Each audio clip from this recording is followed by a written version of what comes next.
അസ്സലാമു അലൈക്കും വറഹ്മത്തുള്ളാഹി വബറകാതുഹു. ക്ലാസ് മുറിയിലേക്ക് വന്ന ഒരു അധ്യാപകൻ പകുതി വെള്ളമായിട്ടുള്ള ഒരു ഗ്ലാസുമായിട്ടാണ് കടന്നു വന്നത്. തന്റെ മുമ്പിലിരിക്കുന്ന വിദ്യാർത്ഥിനികൾ അവരുടെ മനസ്സിൽ പല ചോദ്യങ്ങളും ഉയർന്നു വന്നു. ഈ ഗ്ലാസ്സിൽ എത്രയാണ് വെള്ളം? ഈ ഗ്ലാസ് നിറഞ്ഞതാണോ, അല്ലെങ്കിൽ ഇതിന് എത്ര വലിപ്പമുണ്ട്? ഇങ്ങനെ പല ചോദ്യങ്ങളും.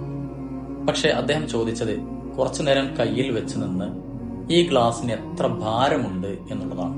ആ ഗ്ലാസ് 1 മണിക്കൂർ സമയമാണ് കയ്യിൽ പിടിക്കുന്നതെങ്കിൽ വലിയ ഭാരം നമുക്ക് തോന്നില്ല.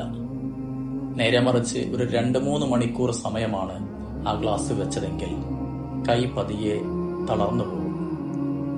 കുറച്ചുകൂടെ മണിക്കൂറുകൾ നമ്മൾ അത് അവിടെ സൂക്ഷിച്ചാൽ കൈ മരവിച്ച പോലെ നമുക്ക് അനുഭവപ്പെടും. പറഞ്ഞു വന്നത്, നമ്മുടെ മനസ്സിനെ മുറിവേറ്റ എന്തെങ്കിലും വാക്കുകൾ ആരെങ്കിലും നമ്മളെ വേദനിപ്പിച്ചിട്ടുണ്ടെങ്കിൽ അത് മനസ്സിൽ ഒരുപാട് കാലം സൂക്ഷിച്ചു വെച്ചാൽ നമുക്ക് വലിയ സ്ട്രെസ്സാണ് ഉണ്ടാവുക, വലിയ ഭാരം തോന്നും. അതുകൊണ്ട് തന്നെ എന്തെങ്കിലുമൊക്കെ വേദനിപ്പിക്കുന്ന വാക്കുകളോ പ്രവൃത്തികളോ നമ്മുടെ ജീവിതത്തിൽ അനുഭവപ്പെട്ടാൽ പെട്ടെന്ന് തന്നെ നമ്മളത് മായ്ച്ചു കളയുക. എല്ലാം അള്ളാഹുവിൽ ബലമേൽപ്പിച്ച് പുതിയ ജീവിതശൈലിയിലേക്ക് നമ്മൾ നീങ്ങുക. അള്ളാഹു റബ്ബുൽ ഇസ്സത്ത് നമ്മുടെ എല്ലാ മേഖലകളിലും സമാധാനം നിലനിർത്തട്ടെ. ആമീൻ യാ റബ്ബൽ ആലമീൻ.